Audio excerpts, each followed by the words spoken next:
नमस्कार। कोरोना टीकाकरण को लेकर आज सरकार ने बड़ा फैसला लिया है। अब 45 साल की उम्र के लोग भी टीका लगवा सकेंगे। ये प्रक्रिया 1 अप्रैल से शुरू होगी। कोरोना के उपचार में बड़ा पड़ाव साबित होगा। हालांकि बेहतर होता अगर कम उम्र के युवाओं को भी टीका लगवाने की अनुमति मिल जाती। बहरहाल कोरोना संक्रमण के बढ़ते मामले चिंता बढ़ा रहे हैं। देश भर में 60% मामले महाराष्ट्र से आ रहे हैं। आज कल के मुकाबले मुंबई में 8% ज़्यादा मामले दर्ज किए गए। महाराष्ट्र में 25 जिलों में 100%, 17 जिलों में 200%, 3 जिलों में 500% मामले सिर्फ 17 दिनों में बढ़े हैं। यहाँ कई शहरों में रात का कर्फ्यू लगा है, जैसे पनवेल, वर्धा, नासिक। नागपुर में तो 31 मार्च तक लॉकडाउन है। नांदेड़ के बाद परभणी में कर्फ्यू है। मुंबई में तो किसी का भी रैपिड एंटीजन टेस्ट किया जा सकता है बिना इजाज़त के। महाराष्ट्र में बीएमसी ने अब आज कुछ ही देर पहले आदेश जारी किया है कि सार्वजनिक जगहों पर होली नहीं खेली जा सकेगी। तो देश भर की अगर हम बात करें तो महाराष्ट्र, पंजाब, केरल में 75% मामले सामने आ रहे हैं। अब गुजरात भी संख्या में आ गया है। तेलंगाना में ताज़ा आदेश के अनुसार सभी स्कूल, कॉलेज बंद किए गए हैं। देश फिलहाल कोरोना की सेकेंड वेव से जूझ रहा है। पिछले 23 दिनों में 1,61,00,000 लोगों को टीका लग चुका है, जिनमें प्रमुखतः स्वास्थ्य और फ्रंटलाइन वर्कर्स हैं। कोरोना की वैक्सीन कोविशील्ड के टीकाकरण पर केंद्र सरकार ने बड़ा बदलाव भी किया है। अब पहली और दूसरी डोज में 6 से 8 हफ्तों का अंतर रहेगा। केंद्र सरकार का ये फैसला एक्सपर्ट ग्रुप की सलाह के आधार पर लिया गया है। दरअसल कोविशील्ड को लेकर जो केंद्र की नई गाइडलाइंस है वो नेशनल टेक्निकल एडवाइजरी ग्रुप और national expert group on vaccination की समीक्षा के बाद लिया गया, जिसमें कहा गया है कि पहली डोज में 4 से 8 हफ्ते बाद दूसरी डोज दी जानी चाहिए। साथ ही कहा है कि 6 से 8 हफ्ते का अंतर हो तो ज्यादा असरदार ये रहेगा। इस बात को लेकर चेताया है कि किसी भी हाल में दूसरी डोज लेने में 8 हफ्ते से ज्यादा का अंतर नहीं होना चाहिए। तो केंद्र के दिशा निर्देशों से पहले 2 डोज के बीच 4 से 6 हफ्ते का अंतर था। यहाँ ये बताना जरूरी है कि ये अंतराल को लेकर बदलाव सिर्फ कोविशील्ड को लेकर है। कोवैक्सीन की दूसरी डोज वैसे ही दी जाती रहेगी जैसे पहले की तय है। चर्चा कोरोना के स्ट्रेन को लेकर भी गर्म है। पंजाब के मुख्यमंत्री कैप्टन अमरिंदर सिंह का कहना है कि 401 सैंपल्स में से 81% मामले यूके वेरिएंट के हैं, जो 70% ज्यादा आसानी से फैलता है। उधर महाराष्ट्र में भी एक अलग स्ट्रेन की चर्चा है, जहां लोग ज्यादा संक्रमित हो रहे हैं लेकिन ठीक भी जल्दी हो रहे हैं। तो ठीक 1 साल पहले आज ही के दिन लॉकडाउन की घोषणा की गई थी। इस 1 साल में देश ने एक लंबा सफर तय किया है। लॉकडाउन के गंभीर परिणाम भी देखने को मिले हैं। क्या हम एक बार फिर से लॉकडाउन की तरफ बढ़ रहे हैं? बात करते हैं एम्स के निदेशक डॉक्टर रणदीप गुलेरिया से। डॉक्टर गुलेरिया, बहुत बहुत धन्यवाद समय निकालने के लिए। सर, आज एक ये डेटा भी सामने आया कि किस तरह से 40,000 केसेस अब एक हफ्ते में देख रहे हैं आ रहे हैं हमारे, तो एक हफ्ते के अंदर 68% इजाफा हुआ है। वाकई में चिंताजनक स्थिति है। आप किस तरह से कोरोना संक्रमण को आज आंक रहे हैं? आपने ठीक कहा, थोड़ी चिंताजनक स्थिति तो है, क्योंकि अब हम देख रहे हैं कि हमारे केसेस बढ़ रहे हैं। हमारी स्थिति कुछ हफ्ते पहले बहुत अच्छी थी, केसेस कम थे और सारे देश में कंट्रोल था। लेकिन वो सिचुएशन एकदम बदल गई है और ये हमने बाहर देशों में भी देखा है कि कोविड अभी गया नहीं है। और कई लोगों ने ये सोचना शुरू कर दिया था कि कोविड अब हमारे देश में नहीं है और इसलिए कोविड अप्रोप्रिएट बिहेवियर भी कम हो गया था, टेस्टिंग भी कम हो गई थी और एकदम अब केसेस बढ़ने लगे हैं। ये भी पॉसिबिलिटी है कि नए वेरिएंट्स भी आ रहे हैं, इसलिए हमें ज़्यादा सतर्क रहने की ज़रूरत है। और ये समझना चाहिए कि एक नया वेव आ रहा है। हमें पूरी कोशिश ये करनी है कि ये जो नया वेव है, ये उसकी जो पीक है वो बहुत ऊंची ना हो और इसको जल्दी से जल्दी हम रोक पाएं और अपने केसेस कम कर पाएं। जी सर, जो ये डबलिंग अप टाइम है, जैसे पहले मार्च को 5 दिन लग रहे थे डबल होने में, अब 2 दिन के करीब लग रहे हैं, तो जरा ये समझाइए आपको क्या डिटेल्स मिल रही हैं? तो डबलिंग टाइम का ये मतलब है कि कितने जल्दी केसेस डबल हो रहे हैं और उसका ये मतलब होगा कि कितने जल्दी इन्फेक्शन फैल रहा है। अगर एक व्यक्ति कोविड पॉजिटिव है और वो आगे 2 व्यक्ति को इन्फेक्शन फैलाता है, अगर हम उसको कंट्रोल कर पाएं तो आगे हम उसकी डबलिंग टाइम रोक सकते हैं। पर अगर हम कंट्रोल नहीं कर रहे तो 1 से 2, 2 से 4, फिर 4 से वो एकदम और एक्सपोनेंशियली बढ़ता जाएगा। तो डबलिंग टाइम फिर एकदम उसी हिसाब से बढ़ेगा। इसको रोकने के लिए जो टेस्टिंग, ट्रैकिंग, ट्रीटिंग और आइसोलेशन की जो फिलॉसफी थी, जो हम कई महीनों से फॉलो कर रहे हैं, जिससे हम ये कहें कि जो भी पॉजिटिव केस है उसको हम एकदम आइसोलेट करें, उसको एकदम उसके जो कॉन्टैक्ट्स हैं उनको ट्रैक करें, उनको भी हम क्वारंटाइन करें या टेस्ट करें, जिससे उनमें जो पॉजिटिव है उनको भी हम आइसोलेट कर पाएं, जिससे इस चेन ऑफ ट्रांसमिशन को रोकें। अगर वो नहीं रोकेंगे तो डबलिंग टाइम जो है वो ऐसे ही बढ़ेगा। ये वाकई में बहुत मुश्किल काम है सर। मैं आपसे इसलिए समझना चाहूँगी, अब होली है हमारे सामने, हमारे कई प्रदेशों से जब तस्वीरें आ रही हैं, लोग होली के बिल्कुल मूड में हैं। हालांकि अभी आज ही महाराष्ट्र सरकार ने बोला है कोई भी सार्वजनिक जगह पे आप होली नहीं खेलेंगे, सामूहिक वो नहीं होना चाहिए। उत्तर प्रदेश की सरकार ने आज ही घोषणा की है कि जो 10 साल से कम उम्र के हैं, 60 साल से ज़्यादा उम्र के जो लोग हैं, ये कोई प्रोसेशन वगैरह में हिस्सा नहीं लेंगे। अगर प्रोसेशन होता है तो उसकी इजाज़त लेनी पड़ेगी। उत्तराखंड सरकार ने भी अपने तमाम सरकारें कदम उठा रही हैं, लेकिन हम देख रहे हैं उत्तराखंड में कुंभ चल रहा है, होली है। किस तरह से हम लोगों को समझाएं कि वाकई ये एक बहुत परेशान करने वाली स्थिति है, इसको आसानी से नहीं लेना चाहिए। बिल्कुल, ये हमें समझना चाहिए कि अब जैसे आपने कहा 1 साल हो गया लॉकडाउन को, और 1 साल में हमने बहुत कुछ सीखा है, और जो हमने सीखा है वो ये है कि इस वायरस को हमें लाइटली नहीं लेना चाहिए। मैं ये समझता हूँ कि लोगों में अब कोविड फटीग हो गया, वो सोचते हैं कि 1 साल से हम बंद रहे, हमने कई त्योहार नहीं मनाए और अब होली हम मनाना चाहते हैं, और हमें लगता है कि अब बहुत हो गया है। और ये हम देखते हैं, बाहर जाते हैं तो लोग इकट्ठे हो रहे हैं, पार्टीज कर रहे हैं, मास्क लगाना उन्होंने छोड़ दिया है।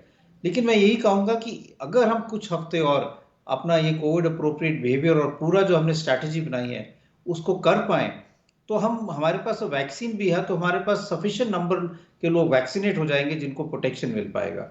हमें ये समझना चाहिए कि ये जो वायरस है ये एक बहुत स्मार्ट वायरस है। ये पिछले वाले सार्स जो इन्फेक्शन था उससे कुछ हद तक भिन्न है, और ये इसलिए भिन्न है क्योंकि ये इन्फेक्शस जो है, ये एसिम्प्टोमेटिक लोग भी हैं, वो भी इन्फेक्शस हो सकते हैं। कुछ लोग होते हैं जो हम कहते हैं प्री सिम्प्टोमेटिक स्टेज में, अभी उनको कोविड के लक्षण हुए नहीं है, 2-3 दिन बाद होंगे, लेकिन वायरस अभी भी उनके नाक और गले में मल्टीप्लाई कर रहा है और लोगों को इन्फेक्शन फैला रहा है।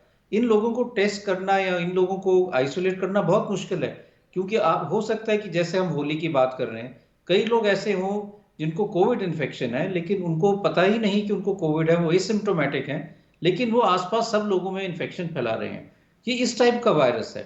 इसलिए अगर हमें इस वायरस की चेन ऑफ ट्रांसमिशन को रोकना है तो कोविड अप्रोप्रिएट बिहेवियर, मास्क लगाना, 2 गज की दूरी रखना, सब क्लोज कॉन्टैक्ट्स को टेस्ट करना, उनको ट्रैक करना, आइसोलेट करना, जो हमने इतने महीनों से किया है वो हमें और आगे करना पड़ेगा, क्योंकि अगर हम वो नहीं करेंगे तो हम जो कुछ हमने पिछले कई महीनों में गेन किया था वो सब के सब हम लूज कर पाएंगे, और एकदम केसेस बढ़ेंगे, और जैसे केसेस बढ़ेंगे उसके साथ डेथ रेट भी बढ़ेगा।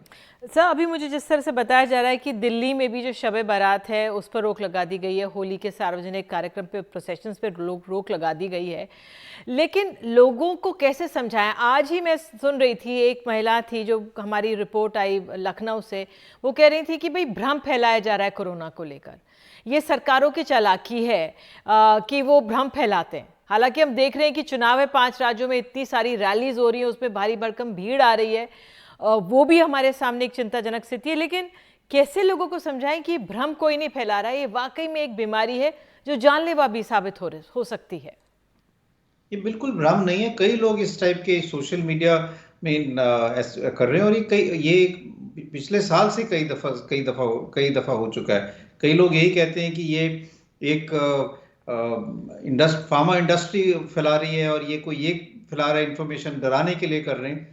मैं यही कहूंगा कि आपको अगर कोई भी डर हो, आप किसी भी हेल्थ केयर वर्कर से पूछ लें जो कोविड हॉस्पिटल में काम करता है, वो आपको बताएंगे कि कितने वहां पे मरीज हैं, क्या हालत है उनकी, कितने लोग मर रहे हैं। ये डेटा सारा ट्रांसपेरेंट है। हमारे पूरे देश में इतने हॉस्पिटल हैं, महाराष्ट्र की स्थिति आप सबके सामने है।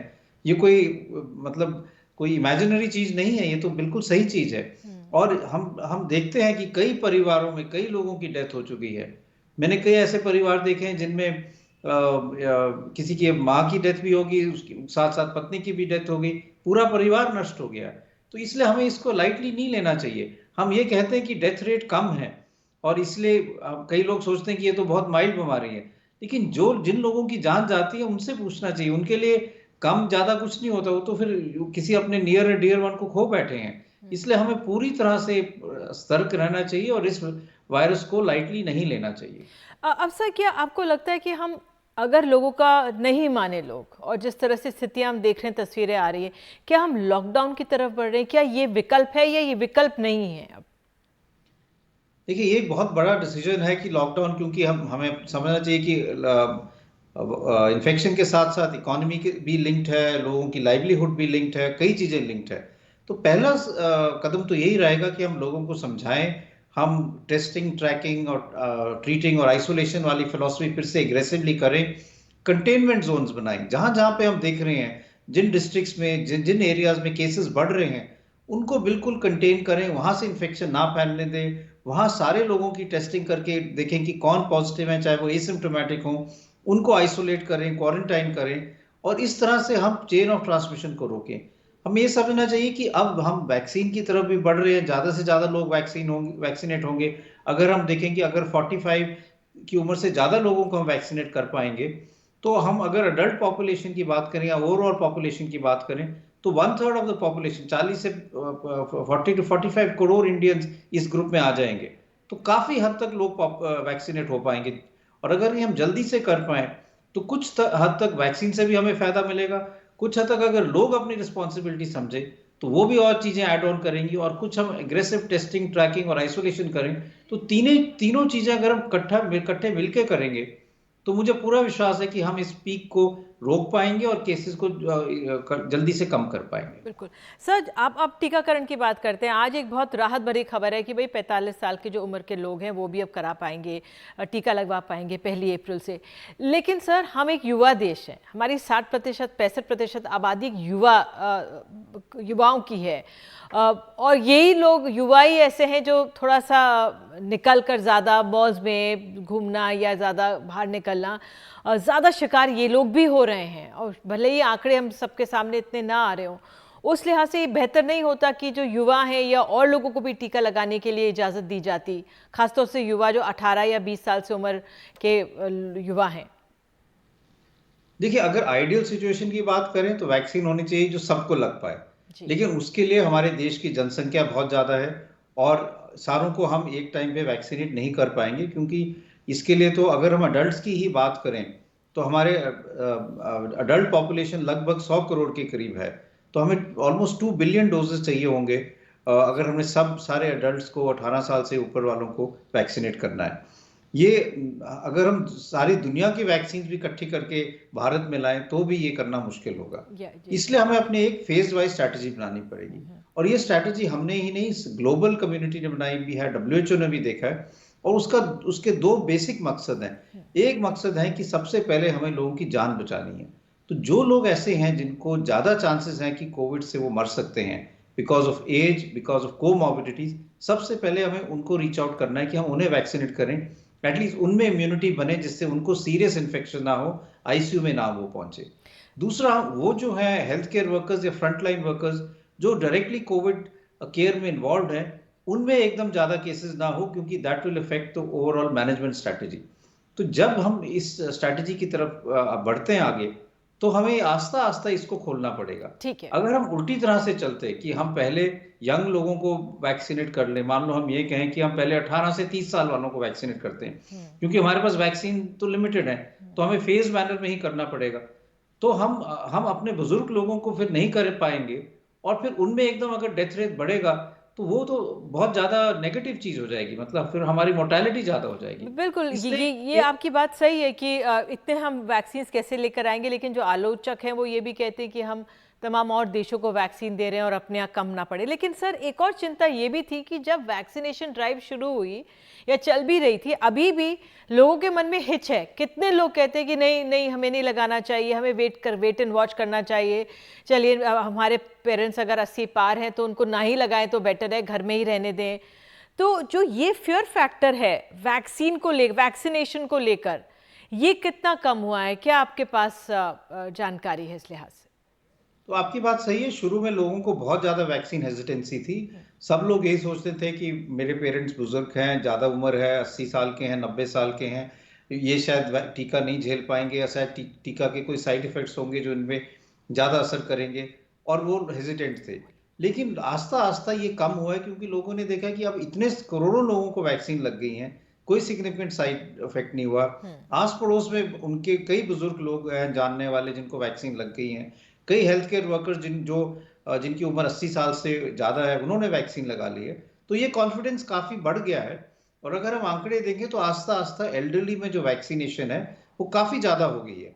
और मैं तो यही कहूँगा कि सब लोग आगे आके वैक्सीन लगाएं, और हम सब लोगों को रीच आउट करके जल्दी से जल्दी हाई रिस्क ग्रुप को वैक्सीनेट करें, क्योंकि तभी हम अपनी एज ग्रुप कम कर पाएंगे। तो अगर हमें लगेगा कि 45 साल से ज़्यादा जो लोग हैं, 80 से ज़्यादा % लोग वैक्सीनेट हो चुके हैं, तो हम इसको और कम कर सकते हैं। तो आस्ता आस्ता वैक्सीनेशन जो है और लोगों में भी खुल जाएगी, लेकिन वो एक फेज मैनर में ही हो पाएगी, क्योंकि ऐसे नहीं होना चाहिए कि हम सबके लिए खोल दें और हमारे पास फिर एक डोज तो सबके लिए हो जाए, दूसरी डोज के लिए वैक्सीन ही ना बचे।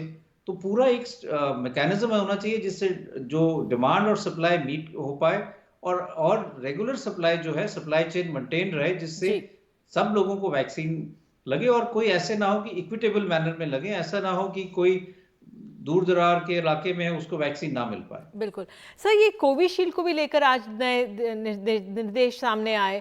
कहा गया कि अब जो दूसरी डोज भी जो उनका अंतराल है वो 8 हफ्ते तक हो सकता है, 6 से 8 हफ्ते। ये कोवैक्सीन के लिए नहीं है, क्योंकि हमारे देश में ज़्यादातर कोविशील्ड ही लगाई जा रही है। ज़रा थोड़ा इसको समझा दीजिए। तो कोविशील्ड के जब शुरू के ट्रायल्स हुए थे तो उन्होंने 4 हफ्ते का गैप रखा था, और उसके बेसिस पे एफिकेसी आई थी जो ऑलमोस्ट 60 to 70% थी। लेकिन उस स्टडी में भी और बाद में भी कुछ लोग ऐसे थे जिनको टीका बाद में लगा, और यूके ने एक अपनी स्ट्रैटेजी अपनाई थी कि उनके बहुत ज़्यादा केसेस होने लगे थे। तो उन्होंने ये सोचा कि अगर हम पहला डोज सबको लगा दें और दूसरा डोज डिले करें तो हम ज़्यादा लोगों को वैक्सीनेट कर पाएंगे।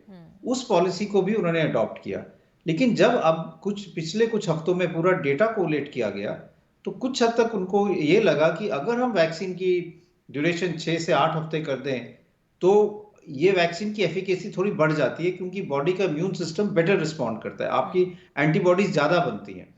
तो इसको उन्होंने लैंसेट में भी पब्लिश किया, ये डेटा भी पब्लिश है, ऑल्दो ये सैंपल साइज छोटा है और इसमें स्टैटिस्टिकल एनालिसिस काफ़ी किया गया है, लेकिन उसमें ये क्लियर हो रहा था कि वैक्सीन जो कोविशील्ड है, जी कोविशील्ड जो है वो अगर हम थोड़ा उसको डिले करें तो वैक्सीन की एफिकेसी ज्यादा हो सकती है। ठीक है। उसमें एक राइडर है जो इसीलिए हम इसको बहुत ज्यादा डिले नहीं करना चाहते, कि अगर आप बहुत डिले करें और एक वैक्सीन एक डोज के बाद मान लो किसी को कोविड इन्फेक्शन हो जाए, तो उसके शरीर में इतनी एंटीबॉडीज नहीं होगी कि वो उस वायरस को पूरी तरह से लड़ पाए, क्योंकि अभी उसको बूस्टर डोज नहीं मिला है। और हो सकता है कि वायरस को भी एक मौका मिले कि उसको एक्सपोजर हो जाए एंटीबॉडी से, और वो फर्दर म्यूटेट करके ज्यादा रेजिस्टेंट बन जाए और इम्यून एस्केप मैकेनिज्म उसमें डेवलप हो जाए।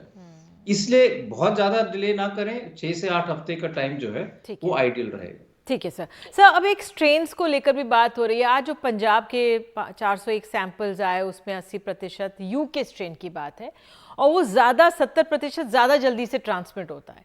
फिर हमारे यहाँ ये भी खबर आ रही थी, हम एक डॉक्टर को सुन रहे थे महाराष्ट्र से, वो कह रहे हैं कि हमारे यहाँ एक ऐसा स्ट्रेन है बहुत ज़्यादा लोगों को असर कर रहा है बहुत जल्दी, लेकिन लोग ठीक भी हो रहे हैं जल्दी उससे। तो ये स्ट्रेन्स को लेकर आपको कैसी फीडबैक मिल रही है हर जगह से?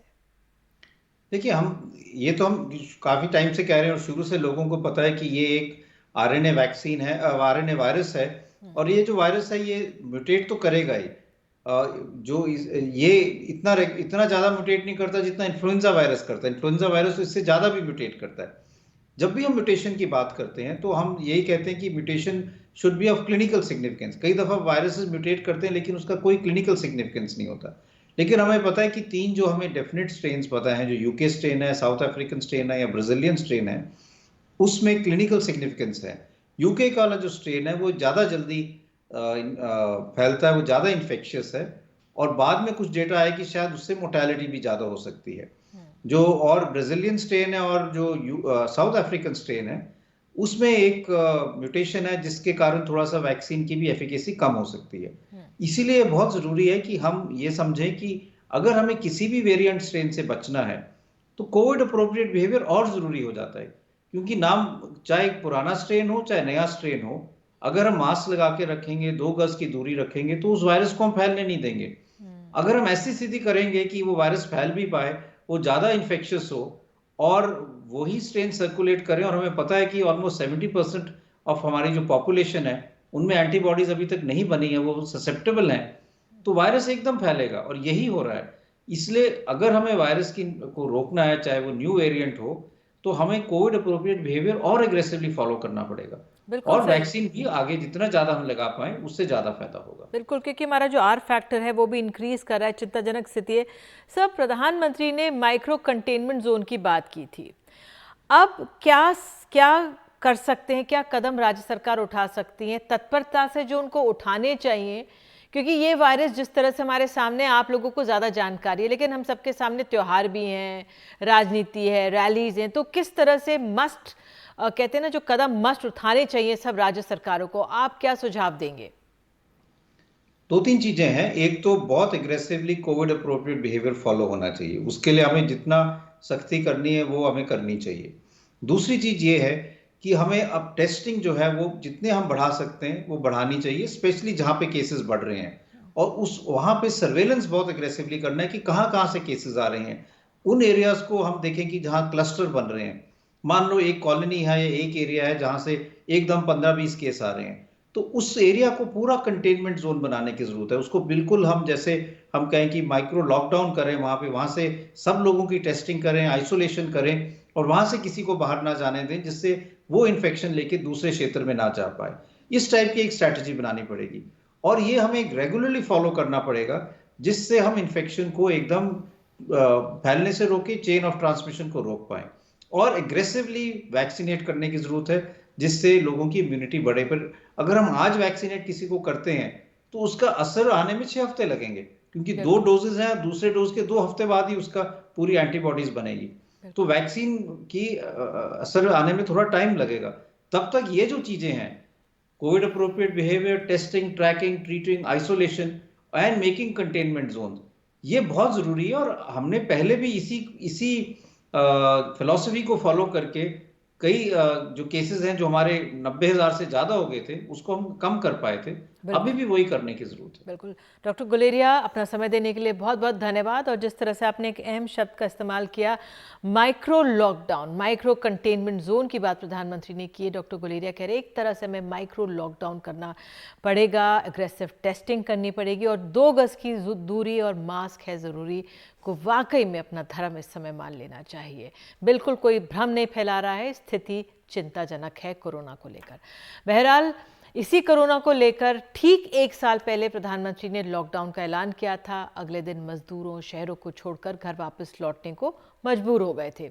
लाखों लोगों को सैकड़ों मील चलना भी पड़ा था। इस 1 साल में मजदूर शहर लौटे तो हैं, लेकिन उनकी तकलीफ घटी नहीं है। अब उनकी जेब और पेट तब खाली हो गया था। हमारे सहयोगी सौरभ शुक्ला ने अब उनसे एक बार फिर से मुलाकात की है। देखिए ये रिपोर्ट।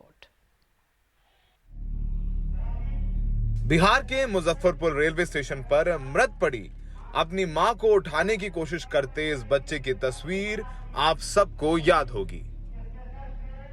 35 साल की अवरीना परवीन श्रमिक ट्रेन से सूरत से कटिहार जा रही थीं, मगर बीच रास्ते में ही भूख और गर्मी से ट्रेन में ही उन्होंने दम तोड़ दिया था। इस बच्चे को तो एक एनजीओ ने गोद दे लिया, लेकिन घर जाते वक्त दुर्घटना और भूख से मारे गए सैकड़ों मजदूरों के परिवार अब भी गरीबी में जी रहे हैं। नहीं, कोई लाभ नहीं मिला। नीतीश कुमार कुछ दिया? कोई लाभ भी नहीं दिया, कोई जवाब भी, प्रयास नहीं, कुछ नहीं किया, उसका कोई मदद नहीं मिला। उसका बाद में ये टिंकू है, जलील का बेटा टिंकू, वैसे ही नहीं प्रयास टिंकू? हाँ, टिंकू जलील साहब का बेटा? हाँ, टिंकू। हाँ, वही ने प्रयास किया, लालू यादव का बेटा को वही ने 5 लाख रुपया दिया, बच्चे का नाम में फीस कर दिए। अच्छा। बैंक में 42 साल के अब्दुल सलाम पिछले साल लॉकडाउन के दौरान लगभग 1300 किलोमीटर पैदल चलकर कटिहार में अपने गांव गए थे। सितंबर में वापस आए, लेकिन हालात नहीं बदले। घर में पुताई का काम करने वाले अब्दुल सुबह से शाम मालवीय नगर के लेबर चौक में बैठे रहते हैं, लेकिन हफ्ते में 2 दिन से ज्यादा काम नहीं मिलता। हम बिहार से, कटिहार से। आप लॉकडाउन में गए थे? हाँ, लॉकडाउन में गए थे, पैदल गए थे। धक्के खा के गए थे, ट्रक में भैंसों की तरह भर के गए थे। अब वापस आए, क्या स्थिति बदली है? अभी वापस आए हैं तो थोड़ा बहुत तो नॉर्मली ठीक हुआ था, लेकिन काम में स्थिति नहीं है, तो उसके वजह से दिक्कत होता है। अब 300-400 रुपये कमाने वाले आदमी हैं, फैमिली ज़्यादा, काम नहीं है, तो कभी हफ्ते में 2 दिन काम करना पड़ता है, तो हफ्ते में कभी 3 दिन काम करना पड़ता है, 4 दिन खाली होता है। कभी खाना होता है गोश्त मछली, तो यहाँ नून रोटी खा के बसर कर रहे हैं। कभी ऐसा होता है रोड में भी सोना पड़ जाता है। मजदूरी नहीं मिलने के कारण तो अभी क्या करेगा, कभी भूखा भी सोना पड़ता है एक टाइम। मजदूर गरीबों के लिए कुछ नहीं हुआ है, और भी नीचे धीरे धीरे नीचे होता रहा। 65 साल की उम्र में बुजुर्ग रिटायरमेंट लेकर घर में आराम करते हैं, मगर 65 साल के बुजुर्ग राम भरोसे आधी उम्र के मजदूरों के साथ लेबर चौक पर बैठे हैं। सुबह से शाम हो गई पर काम नहीं मिला। लॉकडाउन के दौरान ये भी अपने गांव गए थे, लेकिन बचाए पैसे खत्म हो गए। बच्चों ने भी सहारा नहीं दिया तो वापस मजदूरी करने लौट आए हैं। खाने को भी नहीं होता, रोटी बहुत ज़्यादा परेशानी है। किराया दें, खाने बैठ के चले जाते हैं। कोई 5-6 दिन में एक दिहाड़ी लग गया तो उससे क्या खर्चा चलाएं, क्या किराया दें, क्या करें। पेट भर के खाना हो जाता है? खाते हैं, चटनी रोटी खा लेते हैं, सब्जी नहीं है तो चटनी बना के रोटी खा लेते हैं। चटनी रोटी खा रहे हैं? हाँ। महिपाल सिंह ने अपने बच्चों का दाखिला अंग्रेजी स्कूल में कराया था, लेकिन लॉकडाउन ने ऐसा मारा कि बच्चों का स्कूल से नाम कटाना पड़ा और अब बच्चों और अपना पेट भरने के लिए भी मशक्कत कर रहे हैं। एजुकेशन है ठप पड़ी है। पढ़ाई नाम कटवा दिया बच्चों का? नाम कटवा दिया। कितने बच्चे हैं आपके? मेरे 3 बच्चे हैं। तीनों कितने बड़े बड़े हैं? मेरी फर्स्ट बेटी है 11 साल की, वो कैम्ब्रिज पब्लिक स्कूल में पढ़ती थी, English medium Cambridge public school में। उसकी फ़ीस की अभी भी मांग की थी 28,000 रुपये। नहीं दे पाया आप? नहीं दे पाया। निकलवा दिया आपने? हाँ जी। दूसरा बेटा पढ़ता है, वो भी कैम्ब्रिज में पढ़ता है, वो 6 साल का है, उसकी भी नहीं, उसके भी एग्ज़ाम नहीं दिलवा पाए। आप दिल्ली के किसी भी लेबर चौक पर चले जाएं तो आपको खाली बैठे मजदूर दिख जाएंगे। कोई एक काम देने वाला आता है तो सब टूट पड़ते हैं। दरअसल लॉकडाउन से सबकी जेब पर असर हुआ है। यही वजह है कि नए घर कम बन रहे हैं और इन मजदूरों को काम भी नहीं मिल पा रहा। जो मेरे आसपास लोग घेर कर खड़े हैं, ये वो लोग हैं जो हमारे घरों को बनाते हैं। जो आलीशान मकान आप देखते हैं वो इनके हाथों से बनाए हुए हैं। और सोचिए, लॉकडाउन के 1 साल बाद पैदल चल के गए गांव वापस आए हैं, हालात वहीं के वहीं। काम नहीं है, रोजंदारी नहीं है। कोई गाड़ी से उतरता है तो कूद पड़ते हैं, टूट पड़ते हैं कि शायद काम मिल जाए। हालात ये हैं कि 2 वक्त की जगह 1 वक्त खा रहे हैं, कभी कभी तो भूखे भी सोना पड़ता है। मजदूर हैं, भीख मांग नहीं सकते। तो शायद चुनाव की बड़ी बड़ी रथ यात्राओं में, रैलियों में शायद ये तस्वीरें नहीं मिलेंगी। और आप इनकी आंखें देखिए, चेहरे देखिए, बताएंगे कि वाकई में देश में मजदूरों का हाल कितने ख़राब है। सहयोगी मनोज ठाकुर के साथ सौरभ शुक्ला, NDTV इंडिया। और प्राइम टाइम में आगे हम आपको बताएंगे कि बिहार के पटना में आज क्यों पुलिस ने किया लाठीचार्ज।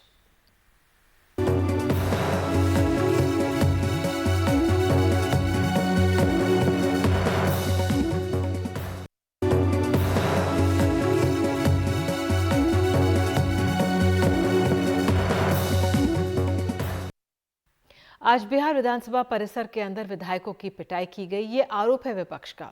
इसे एक अप्रत्याशित घटना बताया जा रहा है। बिहार विधानसभा में आज देर तक हंगामा चलता रहा। विपक्ष के विधायकों ने आरोप ये भी लगाया कि सरकार के कहने पर पुलिस ने यह हरकत की है। इससे पहले RJD ने विधानसभा के घेराव का कार्यक्रम बना रखा था, जिस पर खूब बवाल हुआ। विधानसभा में विधायकों की पिटाई, धरने पर बैठे विधायकों को बाहर खींचकर निकालती पुलिस, शूट कर रहे लोगों के मोबाइल भी छीनने की कोशिश, विधायकों को स्ट्रेचर पर ले जाने की नौबत आ गई।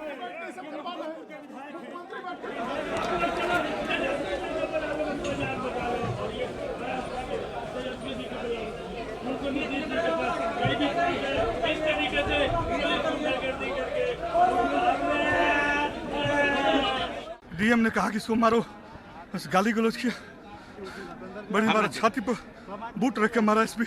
ये जाति नहीं है, लोकतंत्र की हत्या पुलिस ने कर दी। अरे कलेक्टर करा रहा है, एसपी करा रहा है, नीतीश कुमार गुंडों को भेजा है यहाँ पर। महिला सशक्तिकरण का ढोंग रचने वाली सरकार, ये सरकार महिला सुन की है। आप देखिए महिलाएं खड़ी हैं, सारी महिलाओं के साथ मारपीट की जा रही है।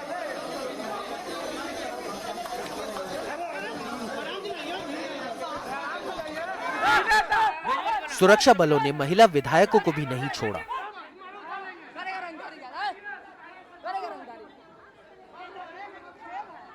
बिहार विधानसभा में ऐसा नजारा शायद ही पहले देखा गया। मौका सशस्त्र पुलिस अधिनियम बिल पेश करने का था, जिसका विपक्ष विरोध कर रहा था। इसके पहले आरजेडी के कार्यकर्ताओं ने मंगलवार को विधानसभा के घेराव का कार्यक्रम रखा था। इस दौरान जमकर बवाल हुआ।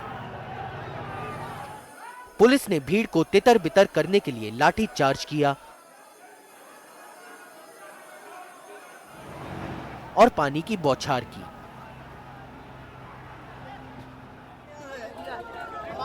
तेजस्वी और तेज प्रताप यादव को हिरासत में भी लिया गया।